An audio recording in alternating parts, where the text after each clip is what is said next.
Welcome to the learning desk নামৰ YouTube চেনেলত আপোনাক আকৌ এবাৰ স্বাগতম।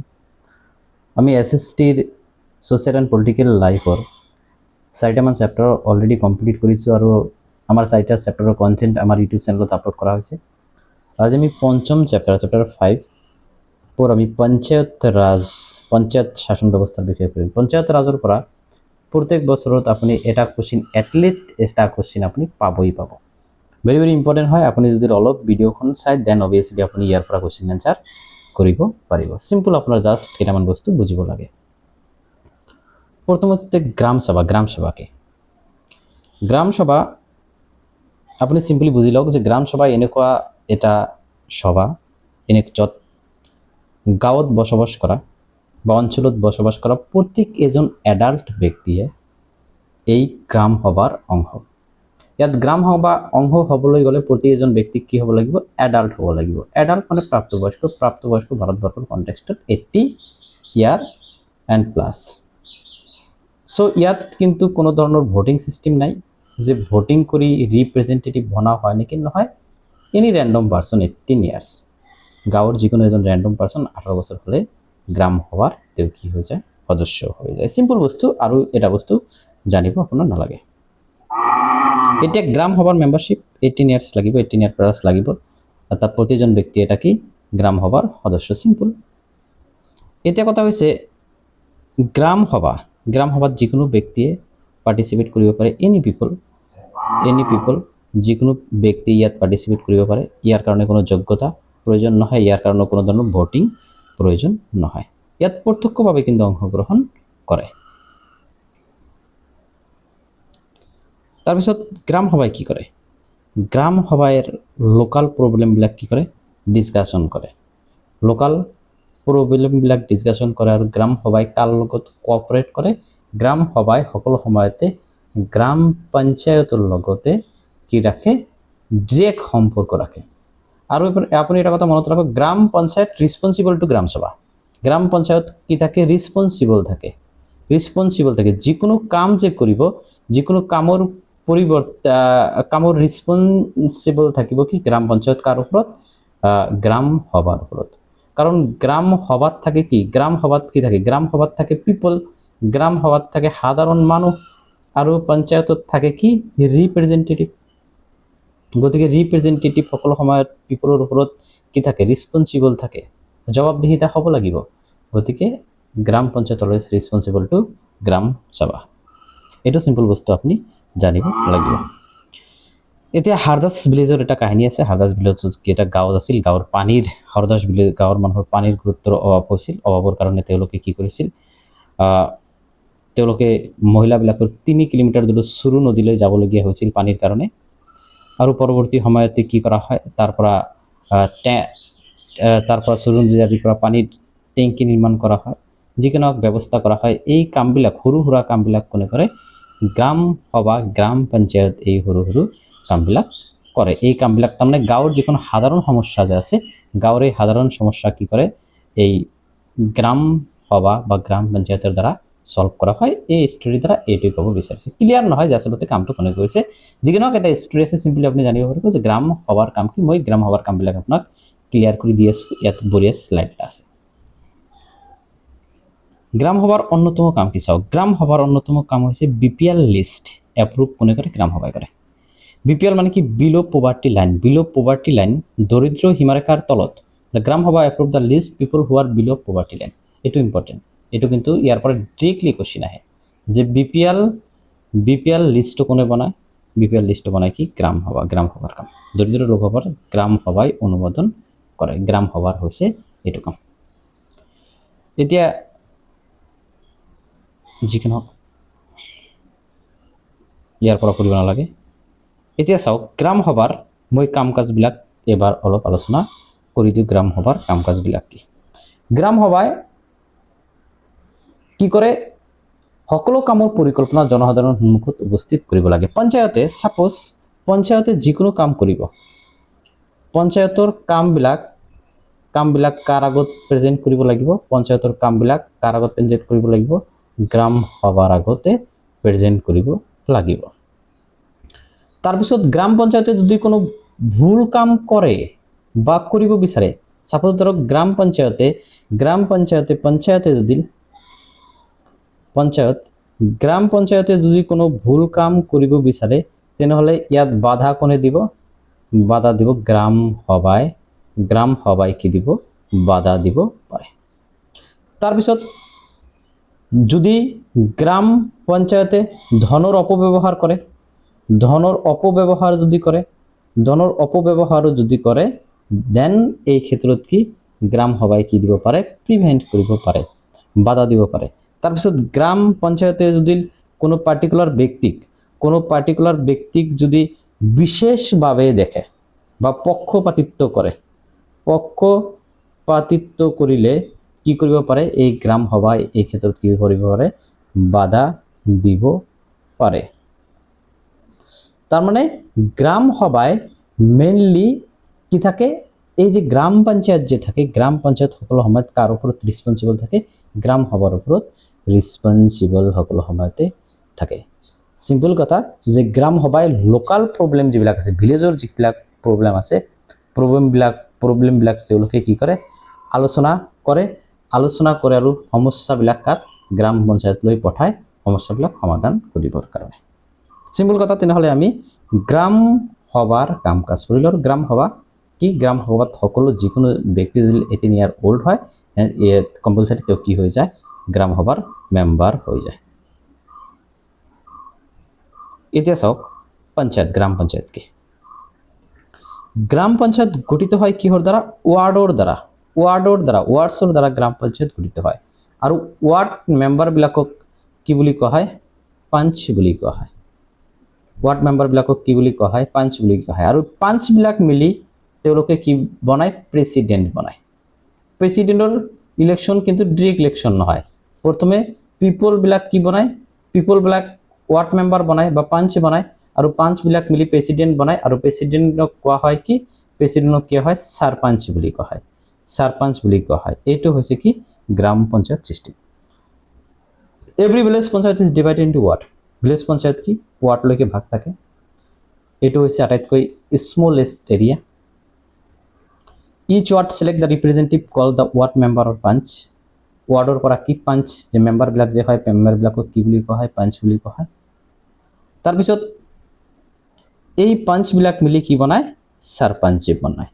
তাৰপিছত চাওক যে গ্ৰাম সভাৰ সদস্যসকলক সাৰপঞ্চ নিৰ্বাচিত কৰে, যিজন পঞ্চায়তৰ সভাপতি। The member of the gram sabha elect the sarpanch who is the panchayat president. Gram sabha, the members of the gram sabha elect the সাৰপঞ্চ। চাওক এতিয়া কথা হৈছে কি যে মেম্বাৰ অফ দ্য গ্ৰাম সভাৰ গ্ৰাম সভাৰ সদস্যই কি বনায়? সাৰপঞ্চ বনায়। এইটো কিন্তু আগৰ টেক্সটত মানে এনসিআৰটিৰ যে টেক্সট আছে এই টেক্সটত কিন্তু এইটো উল্লেখ আছে। কিন্তু বৰ্তমান আমি সিস্টেম জানো যে পাঞ্চ যে হয়, আমি কেনেকৈ সাৰপঞ্চ কেনেকৈ বনোৱা হয়? সাৰপঞ্চ বনোৱা হয় প্ৰথমত গ্ৰাম সভাৰ মেম্বাৰবিলাকে প্ৰথমে কি বনায়? প্ৰথমে তেওঁলোকে পাঞ্চ বনায়, পাঞ্চ বা ওয়াৰ্ড মেম্বাৰ বনায়। আৰু এই পাঞ্চবিলাক মিলি কি বনায়? সাৰপঞ্চ বনায়। গতিকে গ্ৰাম সভাৰ মেম্বাৰ কিন্তু ডিৰেক্টলি সাৰপঞ্চ বনাব নোৱাৰে। তাৰমানে ডাইৰেক্টলি পঞ্চায়ত প্ৰেচিডেণ্টক ভোট দিব নোৱাৰে। কিন্তু কিতাপত এনেকৈ লিখা আছে যে gram sabha elect the sarpanch, the member of the gram sabha elect the সাৰপঞ্চ। তো গ্ৰাম সভাৰ মেম্বাৰে কিন্তু সাৰপঞ্চক ইলেক্ট নকৰে, এতিয়া নকৰে। কিন্তু কিতাপত এনেকৈ লিখা আছে। যদিও লিখা আছে তেনেহ'লে এনেকুৱা কনফিউজন কুৱেশ্যন নিদিব। গ্রাম panchayat, the ward punch and the sarpanch together from the গ্রাম পঞ্চায়েত। গ্রাম পঞ্চায়েত কোনে বনায়? গ্রাম পঞ্চায়েত বনায় কি? পাঞ্চ আৰু সাৰপঞ্চ। গ্ৰাম পঞ্চায়েত কি থাকে? গ্ৰাম পঞ্চায়েতৰ পাঞ্চ থাকে। পাঞ্চ মানে হৈছে কি? পাঞ্চ মানে হৈছে ওয়াৰ্ড মেম্বাৰ আৰু সাৰপঞ্চ মানে হৈছে কি? প্ৰেচিডেণ্ট। দুইজন মিলি কি হয়? দুইজন মিলি গ্ৰাম পঞ্চায়েত গঠন হয়। তো গ্ৰাম পঞ্চায়েতৰ কম্পোনেন্ট আপুনি পালে। গ্ৰাম পঞ্চায়েতত পাঞ্চ থাকিব আৰু গ্ৰাম পঞ্চায়েতত কি থাকিব? সাৰপঞ্চ থাকিব। গ্ৰাম পঞ্চায়েত টেনুৰ কিমান হয়? 5 ইয়াৰ্ছ। সিম্পল ভাৰতবৰ্ষত বেছিভাগ ক্ষেত্ৰতে অলমোষ্ট সকলো ক্ষেত্ৰতে 5 বছৰ কাৰ্যকাল থাকে।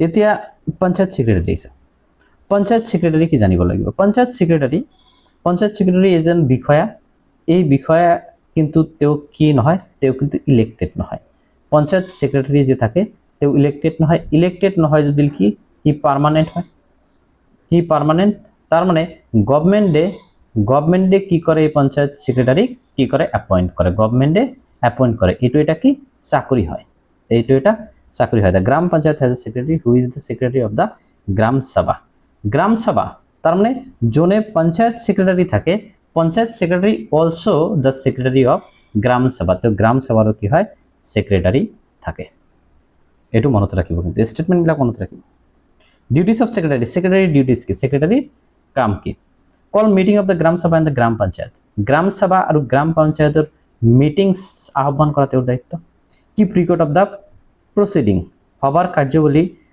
বিলাক তেওঁ সংরক্ষণ করা এটো কার দায়িত্ব সেক্রেটারির এটো দায়িত্ব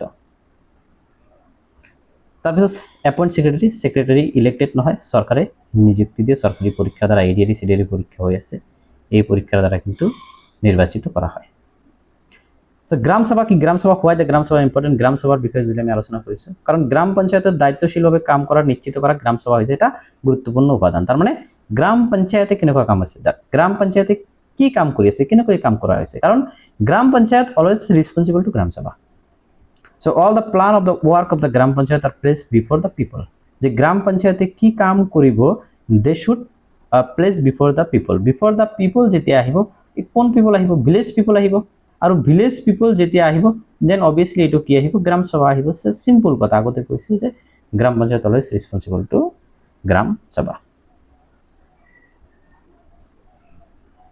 গ্রাম সভার কাম কাজ আমি করেছি gram sabha can prevent the panchayat from the misuse money misuse favouring certain people যিল মানুহক ফেভার কৰে ডুইং ৰং থিং কিবা ভুল কাম কৰিলে তেওঁলোকে কি কৰিব পাৰে গ্ৰাম সভায় গ্ৰাম পঞ্চায়েতক বাধা দিব পাৰে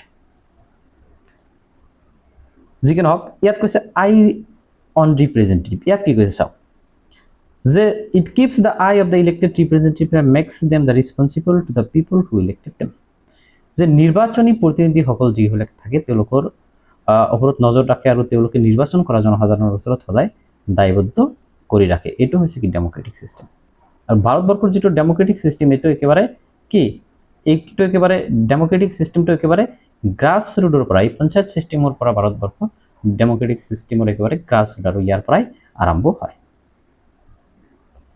সব গ্ৰাম পঞ্চায়েত এতিয়া গ্ৰাম পঞ্চায়েতৰ কাম কি গ্ৰাম পঞ্চায়েত নিয়মকে সভা অনুষ্ঠিত কৰে কোনে কৰিব সেক্ৰেটাৰি কৰিব সেক্ৰেটাৰি ইজ ৰেসপন্সিবল সেক্ৰেটাৰি যেনেকৈ গ্ৰাম সভাৰ কাৰণে ৰেসপন্সিবল দেন গ্ৰাম পঞ্চায়েতৰ কাৰণে রেসপন্সিবল হয় one of the main tasks of the important development program for the all villages that come under it যিবিলাক ভিলেজ বা ওয়ার্ডস কাৰ আন্ডাৰত আহে পঞ্চায়তৰ আন্ডাৰত আহে গ্ৰাম পঞ্চায়ত আন্ডাৰ আহে সেই সকলৰ দায়িত্ব কাৰ গ্ৰাম পঞ্চায়তৰ দায়িত্ব যে সেই ওয়াৰ্ডবিলাক যাতে ডেভেলপমেন্টৰ কাৰণে ব্যৱস্থা লোৱা হয় approval works of the work of the gram panchayat has to be approved by the gram sabha যে গ্রাম পঞ্চায়তৰ কাম গ্ৰাম সভাৰ দ্বাৰা অনুমোদিত হ'ব লাগে এটো ইম্পৰ্টেন্ট এইবিলাকৰ পৰা কোশ্চেন আহে আপুনি হয়তো ভাবিব ষ্টেট গভৰ্নমেন্টৰ পৰা অনুমোদন লয় নহয় ডাইৰেক্টলি কিতাবত লিখা আছে the work of the gram panchayat has to be approved by the gram sabha গ্রাম পঞ্চায়তৰ কাম কাজ কৰ দ্বাৰা অনুমোদিত হ'ব লাগে গ্ৰাম সভাৰ দ্বাৰা অনুমোদিত হ'ব লাগে সিম্পল কথা ভেৰি ইজি এতিয়া গ্ৰাম পঞ্চায়েতৰ কাম কি পানী ওয়াটাৰ ৰিসোৰ্স বা সাপোজ ধৰক ড্ৰেনেজ সিস্টেম পৰিষ্কাৰ কৰা তাৰপিছত ধৰক পানীৰ কাৰণে সৰু নাল খন্দা বা কুয়া বনোৱা এইবিলাক কাম ৰোডসৰ কাম সৰু সৰু ৰোডসৰ কাম ড্ৰেনেজৰ কাম কাজ এইবিলাক সকলোবিলাক কাৰ কাম এইবিলাক সকলোবিলাক হৈছে আপোনাৰ গ্ৰাম পঞ্চায়েতৰ কাম গ্ৰাম পঞ্চায়েত এইবিলাক কামৰ লগত জড়িত মেইনলি তেওঁলোকে কি কৰে the construction of the dams road drainage বনায় তাৰপিছত স্কুল বিল্ডিং তেওঁলোকে বনায় তাৰপিছত ধৰক তেওঁলোকে লোকাল ট্যাক্স তেওঁলোকে কালেক্ট কৰে মানুহৰ পৰা বা যে হোম ট্যাক্স এইবিলাক সৰু সৰু ট্যাক্স থাকে এই ট্যাক্সবিলাক কালেক্ট কৰে তাৰপিছত তেওঁলোকে কি কৰে গভৰ্নমেন্ট স্কিমৰ দ্বাৰা গভৰ্নমেন্টৰ নানান ধৰণৰ স্কিম থাকে গভৰ্নমেন্টৰ স্কিমৰ দ্বাৰা তেওঁলোকে কি কৰে তেওঁলোকে এমপ্লয়মেন্ট জেনারেট করে তার মানে চাকরি যাতে নিয়োগ ব্যবস্থা জেনারেট করে কোনে এই গ্রাম পঞ্চায়েতের কিন্তু এটো কাম সিম্পল কথা, গ্রাম পঞ্চায়েতের কাম হৈছে কনষ্ট্ৰাকশ্যন কৰা, নানান ধৰণৰ কাম কনষ্ট্ৰাকশ্যনত ই কৰে, তেওঁলোকে ৰোড কনষ্ট্ৰাকশ্যন কৰে, তাৰপিছত ৱাটাৰ ৰিচোৰ্চৰ কাৰণে তেওঁলোকে কিবা কিবি কনষ্ট্ৰাকশ্যন কৰে, তাৰপিছত তেওঁলোকে ড্ৰেইন বনোৱা কামতে তেওঁলোকে ইয়াৰ ওপৰত ই কৰে, স্কুল বিল্ডিং কাৰ পঞ্চায়তৰ ওপৰত এইটো দায়িত্ব। তাৰপিছত লোকাল টেক্স কালেক্ট কৰা, টেক্স কালেক্ট কৰা তেওঁলোকৰ দায়িত্ব, টেক্স কালেক্ট আৰু টেক্স আৰোপ কৰা, টেক্স তেওঁলোকে আৰোপ কৰিব পাৰে মানুহৰ ওপৰত বা ভিলেজৰ মানুহৰ ওপৰত যিকি নহওক। তাৰপিছত গভৰ্ণমেণ্ট স্কিমৰ দ্বাৰা তেওঁলোকে কি এমপ্লয়মেণ্ট সৃষ্টি কৰা, এই সকলোবিলাক হৈছে কাৰ গ্ৰাম পঞ্চায়তৰ কাম। স্কুল বিল্ডিং বনোৱা, কমন প্ৰপাৰ্টি ৰিচোৰ্চ উমৈহতীয়া সম্পদ বনোৱা, চাপোজ এটা ফিল্ড লাগে, এনেকুৱা কাম কাজ কোনে কৰে, গ্ৰাম পঞ্চায়তে কৰে। টেক্স স্কিম, লোকাল টেক্স আৰোপ কৰা বা সংগ্ৰহ কৰা, গভৰ্ণমেণ্ট স্কিমবিলাকে গাঁৱত নিয়োগ সৃষ্টি কৰা চৰকাৰী আঁচনিৰ দ্বাৰা, এই সকলোবিলাক কাম কাজ কোনে কৰে। ওয়াটাৰশেড প্ৰোগ্ৰাম কি gram panchayat discuss the watershed programme as a long term solution. তাৰ মানে সাপোজ ওয়াটাৰৰ কাৰণে যদি কিবা ধৰক ওয়াটাৰ হাৰভেস্ট মানে ওয়াটাৰ এটা ঠাইত এনেকুৱা বহুত জল জীৱন মিছন বা এনেকুৱা কিন্তু বহুত কাম মানে ওয়াটাৰৰ ওপৰত আহে। সাপোজ ধৰক পানী সংৰক্ষণ কৰিব লাগে, খোৱা পানীৰ ব্যৱস্থা, এই সকলো প্ৰগ্ৰামবিলাক কিন্তু কোনে কৰে, গ্ৰাম পঞ্চায়তৰ দ্বাৰা কৰা হয়। তাৰপিছত কি কৰে, গ্ৰাম পঞ্চায়তে কিছুমান কামৰ কাৰণে তেওঁলোকে কি কৰে, ব্লক ডেভেলপমেণ্ট অফিচাৰ বিডিঅ'ক তেওঁলোকে কি জনাব পাৰে, আৰ্জি জনাব পাৰে, আৰু বিডিঅ'ই সেই হিচাপে কি কৰে, গ্ৰাম পঞ্চায়তত কি নানান ধৰণৰ স্কিম বনাই ডেভেলপমেণ্টৰ কাৰণে কাম কৰিব পাৰে। এইবিলাক ষ্টৰীৰ দ্বাৰা আমাক বুজাইছে আচলতে কি কাম কৰা হয়। পঞ্চায়ত রাজ সিস্টেমত তিনিটা লেভেল আছে। It is the first tier of the level of the democratic government. Panchayat raj যে সিস্টেম আছে এইটো তিনি ধৰণৰ আছে। এটা হৈছে গ্ৰাম পঞ্চায়ত, এটা হৈছে ব্লক পঞ্চায়ত, আৰু এটা হৈছে জিলা পৰিষদ। আৰু এইটো হৈছে গ্ৰাম পঞ্চায়ত, এইটো হৈছে ফাৰ্ষ্ট গ্ৰাম পঞ্চায়ত, এইটো হৈছে ফাৰ্ষ্ট। সেইকাৰণে gram panchayat is the first and the level of the democratic government. Democratic গভৰ্নমেন্টেৰ প্ৰথম পৰ্যায় হয়েছে কি গ্ৰাম পঞ্চায়েত। গ্ৰাম পঞ্চায়েত কি, গ্ৰাম সভাৰ ওপৰত সকলো সময়ত কি দায়বদ্ধ থাকে, এইটো আমি বহুতবাৰ কৈছোঁ, আলোচনা কৰিছোঁ। সিম্পলি লেভেল অফ দ্য পঞ্চায়তৰ তিনিটা পৰ্যায় আছে। ভিলেজ লেভেল যিখন হয় এইটো গ্ৰাম পঞ্চায়ত। গ্ৰাম সভা কিয় নহয়, কাৰণ গ্ৰাম সভাত কোনো ইলেক্টেড ৰিপ্ৰেজেণ্টেটিভ নাথাকে। তাৰপিছত ব্লক লেভেল যিখন আছে, ব্লক লেভেলত কি বুলি কোৱা হয়, জনপদ বা পঞ্চায়ত সমিতি বুলি কোৱা হয়। ব্লক লেভেলত কি কয়, জনপদ বা পঞ্চায়ত সমিতি বুলি কোৱা হয়। আৰু ডিষ্ট্ৰিক্ট লেভেলত কি বুলি কোৱা হয়, জিলা পৰিষদ বুলি কোৱা হয়। এই চিম্পল বস্তু মনত ৰাখিব। ভিলেজ লেভেলত কি বুলি কোৱা হয়, গ্ৰাম পঞ্চায়ত বুলি কোৱা হয়। আৰু ব্লক লেভেলত কি হয়, জনপদ পঞ্চায়ত বা পঞ্চায়ত সমিতি বুলি কোৱা হয়। তাৰপিছত ডিষ্ট্ৰিক্ট লেভেলত কি বুলি কোৱা হয়, জিলা পৰিষদ বুলি কোৱা হয়। ব্লক লেভেল জনপদ পঞ্চায়ত বা পঞ্চায়ত সমিতি। দ্য পঞ্চায়ত সমিতি হ্যাজ মেনি গ্রাম পঞ্চায়ত। বহুত গ্রাম পঞ্চায়ত মিলি কি বনা হয়, ব্লক লেভেলৰ পঞ্চায়ত সিস্টেম বনোৱা হয়। আৰু তাক কোৱা হয় কি, জনপদ পঞ্চায়ত বা পঞ্চায়ত সমিতি। কামবিলাক মনত ৰাখিব লাগিব। ইয়াৰ কাম কাজ ইমান কিতাপত উল্লেখ কৰা নাই, মানে জানিব নালাগে। ডিস্ট্ৰিক্ট লেভেল জিলা পৰিষদ। ডিস্ট্ৰিক্ট লেভেল জিলা পৰিষদ বা ডিস্ট্ৰিক্ট পঞ্চায়ত যিখন আছে, জিলা পৰ্যায়ৰ উন্নয়নমূলক কাম কাজ পৰিকল্পনা কৰে। আগতো ব্লক পৰ্যায়ৰ কাম কাজ উন্নয়নমূলক কাম কাজ পৰিচালনা কৰে। এইটো কি, জিলা পৰ্যায়ৰ কাম কাজবিলাক পৰিচালনা কৰিব। যেনেকুৱা গ্ৰাম পঞ্চায়তত কি থাকে, গ্ৰাম পঞ্চায়তত যেনেকুৱা সেক্ৰেটাৰী থাকে, তেনেকুৱা ব্লক পঞ্চায়ত কি থাকে, বিডিও থাকে। আৰু ডিস্ট্ৰিক্ট লেভেল যিখন থাকে, ডিস্ট্ৰিক্ট লেভেলত কোনে থাকে, ডিস্ট্ৰিক্ট লেভেলত থাকে ডিসি, ডেপুটি কমিশনাৰ থাকে। এইবিলাক কিন্তু চৰকাৰী বিষয়া। গতিকে যেনেকুৱা গ্ৰাম সভাৰ শেষ হৈছে কি সেক্ৰেটাৰী, তেনেকুৱা ব্লক লেভেল যিখন আছে তাৰো হেড এটা আছে, যিজন কি গ্ৰাম পঞ্চায়ত মিলি বনোৱা হয়, আঞ্চলিক পঞ্চায়ত যি আমি জানো। আৰু তাৰপিছত ডিষ্ট্ৰিক্ট লেভেলৰ কাৰণে কি বনোৱা হয়, জিলা পৰিষদ বনোৱা হয়। জিলা পৰিষদৰ কি থাকে, হেড থাকে। কিন্তু এইবিলাক কিন্তু চৰকাৰী বিষয়া নিয়োগ কৰা হৈছে বেলেগ বেলেগ লেভেলত বেলেগ বেলেগ কাম কাজ কৰিবৰ কাৰণে। With the help of the Panchayat Samiti, it also regulate the distribution of money among the Gram Panchayat. Gram Panchayat কি করে, জিলা পরিষদে কি করে, জিলা পরিষদে কি করে, জিলা পরিষদে পঞ্চায়েত সমিতির হেল্পত, পঞ্চায়েত সমিতি মানে কি ব্লক লেভেলৰ হেল্পত, ব্লক লেভেলৰ হেল্পত কি কৰে, মানি ডিস্ট্ৰিবিউশন কৰে, ৰিসোৰ্স ডিস্ট্ৰিবিউশন কৰে। কাৰ মাজত, গ্ৰাম পঞ্চায়তৰ মাজত ৰিসোৰ্স ডিস্ট্ৰিবিউশন কৰে। কোনে কৰে ৰিসোৰ্স ডিস্ট্ৰিবিউশনেৰ কাম কৰে, জিলা পৰিষদে কৰে। কাৰণ জিলা পৰিষদ একেবাৰে টপ লেভেলত থাকে পঞ্চায়ত সিস্টেমৰ। So state law and constitution, ইয়াত কৈছে সংবিধানত দিয়া নিৰ্দেশৰ ভিতৰত প্ৰতিখন ৰাজ্যত পঞ্চায়তৰ বিষয়ে নিজা নিজা আইন আছে। প্ৰতিখন ৰাজ্য পঞ্চায়তৰ কিছুমান ডিফাৰেঞ্চিয়েট আইন আছে। আমাৰ যদি আমি চিটেট পঢ়োঁ, মাজে মাজে আমাৰ বহুত ক্ষেত্ৰত আমাৰ খটকা লাগি যায়, কাৰণ আমাৰ পঞ্চায়ত চিষ্টেমৰ লগত অলপ বেলেগ। এতিয়া চাওক, এতিয়া পঞ্চায়ত প্ৰেচিডেণ্ট কিন্তু আমি ডিৰেক্টলি ইলেক্ট কৰিব নোৱাৰোঁ, কিন্তু আগত আমি ডিৰেক্টলি ইলেক্ট কৰিব পাৰিছোঁ। কি কৰিব পাৰিছোঁ, ইলেক্ট কৰিব পাৰিছোঁ। সেই হিচাপে কিন্তু কিতাপত লিখা আছে যে গ্ৰাম সভাৰ পৰা ডিৰেক্টলি কি কৰে, পঞ্চায়ত প্ৰেচিডেণ্টক ইলেক্ট কৰে। কিন্তু এতিয়াৰ পাৰ্সপেক্টিভত, অসমৰ পাৰ্সপেক্টিভত কিন্তু এইটো ঠিক নহয়। বা আপুনি যিটো কিতাপত লিখা আছে, NCERT কিতাপত যিটো লিখা আছে, এইখন আপুনি মানে চূড়ান্ত বুলি মানি ল'ব। আমাৰ অসমৰ ক্ষেত্ৰতে এইটো বেলেগ হ'ব পাৰে, কাৰণ পঞ্চায়তৰ যিবিলাক ৰুল ৰেগুলেশ্যনবিলাকে যি বনোৱা হয়, পঞ্চায়তৰ ৰুল ৰেগুলেশ্যনবিলাক কোনে বনায়, ষ্টেট গভৰ্ণমেণ্টে বনায়। ষ্টেট গভৰ্ণমেণ্টে পঞ্চায়ত চিষ্টেমখন কি কৰে, ৰেগুলেট কৰে। সেইকাৰণে ডিফাৰেঞ্চিয়েট আহিব পাৰে, পাৰ্থক্য আহিব পাৰে।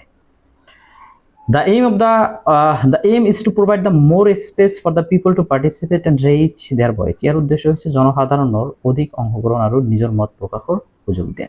পঞ্চায়ত চিষ্টেমৰ গঠনৰ কাৰণ হৈছে কি, জনসাধাৰণ যাতে ডিৰেক্টলি মানে একেবাৰে ৰুট লেভেলৰ পৰা পাৰ্টিচিপেট কৰিব পাৰে, তেওঁলোকে যাতে ছেপাৰেট ফিল নকৰে, সেইকাৰণে পঞ্চায়ত চিষ্টেমৰ ব্যৱস্থা কৰা হৈছে। গ্ৰাম সভা সিম্পল, গ্ৰাম সভা কি মিটিং অফ দ্য এডাল্টৰ মিটিং পঞ্চায়ত এৰিয়াৰ ভিতৰত হয়। ইয়াত কোনো ধরনের ভোট চোট নাথাকে, মিনিমাম এজ 18। গ্রাম সভার মেম্বার প্রত্যেক এজন ব্যক্তি 18 বছর প্লাস হলে তেওঁ মেম্বার হয়ে যাবে। Ward smaller unit of village panchayat simple, 5 ward মেম্বারক 5 বুলি কোৱা হয়, আৰু 5 বিলাকে সৰপঞ্চ হৈছে পঞ্চায়ত প্ৰেচিডেণ্ট। গ্ৰাম পঞ্চায়ত কিহৰ দ্বাৰা গঠিত হয়, 5 আৰু সৰপঞ্চৰ দ্বাৰা গ্ৰাম পঞ্চায়ত গঠিত হয়। ইয়াৰ কাৰ্যকাল হৈছে 5 বছৰ। তাৰপিছত সেক্ৰেটাৰী কিন্তু গভৰ্ণমেণ্টৰ এপইণ্ট কৰা হয়। গ্ৰাম সভা বহুত কাম থাকে, গ্ৰাম পঞ্চায়ত সকলো সময়ত গ্ৰাম সভাৰ প্ৰতি ৰেছপন্সিবল থাকে। গ্ৰাম পঞ্চায়ত কি কৰে, ডেভেলপমেণ্টৰ বাবে নানান ধৰণৰ প্ৰগ্ৰাম কৰে, টেক্স কালেক্ট কৰে, গভৰ্ণমেণ্টৰ স্কিম, ফাণ্ড, ডনেশ্যন আদিৰ পৰা পইচা সংগ্ৰহ কৰি নানান ধৰণৰ ডেভেলপমেণ্ট ব্লক কাৰ্যকলাপ পৰিচালনা কৰে। তাৰপিছত পঞ্চায়ত ৰাজ, পিপল ইয়াত পাৰ্টিচিপেট কৰে অন গভৰ্ণমেণ্ট চিষ্টেমত। ফাৰ্ষ্ট টায়াৰ পঞ্চায়ত চিষ্টেমখন হৈছে, পঞ্চায়ত ৰাজ ফাৰ্ষ্ট টায়াৰ হৈছে ডেমক্ৰেটিক গভৰ্ণমেণ্টৰ প্ৰথম টায়াৰ বুলি কোৱা হয়। এইটো হৈছে কি, ভিলেজ পঞ্চায়ত যিখন আছে, block level, village panchayat, village level এটা আছে, তাৰপিছত ব্লক লেভেল আছে, তাক জনপদ পঞ্চায়ত বা পঞ্চায়ত সমিতি বুলি কোৱা হয়। তাত বিডিঅ কি থাকে, গভৰ্ণমেণ্ট হেড থাকে। তাৰপিছত ডিষ্ট্ৰিক্ট লেভেলত কি থাকে, জিলা পৰিষদ থাকে, জিলা পৰিষদত তাক ডিষ্ট্ৰিক্ট পঞ্চায়ত বুলি কোৱা হয়। সো জিলা পৰিষদে কি কৰে, মেক ডিষ্ট্ৰিক্ট ডেভেলপমেণ্টৰ কাৰণে কাম কৰে আৰু ৰেগুলেট কৰে, ডিস্ট্ৰিবিউশন কৰে, মানি কি পঞ্চায়তলৈ, গ্ৰাম পঞ্চায়তলৈকে ডিস্ট্ৰিবিউশন কৰে, নানান ধৰণৰ কাম কৰে। ডেভেলপমেণ্টৰ কাৰণে, ৱাটাৰ হাৰ্ভেষ্টৰ কাৰণে নানান ধৰণৰ কাম কৰিব পাৰে। বিডিঅ কি ব্লক ডেভেলপমেণ্ট অফিচাৰ, এই বিচিৰ পৰা এতিয়া হয়। সো চিম্পলি আমি এই বস্তুবিলাক কৰিলোঁ। সো মই ভাবোঁ যে আপুনি যদি ইয়াৰ পৰা ইজিলি যদি ইয়াৰ পৰা নোটছ বনায়, দেন অবভিয়াছলি আপোনাৰ ক'তো যাব নালাগে, চিম্পলি আপুনি ইয়াৰ পৰা নোটছ বনাওক আৰু আপুনি PYQ বঢ়িয়াকৈ আপুনি লগাওক, আৰু আপোনাৰ একো ঠাইত গৈ হেয়াৰ এণ্ড দেয়াৰ আপুনি যিকোনো ঠাইত গৈ আপুনি ৰিচোৰ্চ কালেক্ট কৰি তাৰপিছত পঢ়া শুনা কৰা আৰু নোট কালেক্ট কৰা, সময় বেছি অতিবাহিত নকৰি আপুনি ভালকৈ নোটছ বনাওক আৰু PYQ লগাওক। আপোনাৰ ভাবোঁ যে আপোনাৰ হৈ যাব, আৰু সকলোবিলাক আপোনাৰ মেটেৰিয়েলছ ইয়াৰ পৰাই কালেক্ট হৈ যাব। Thank you very much.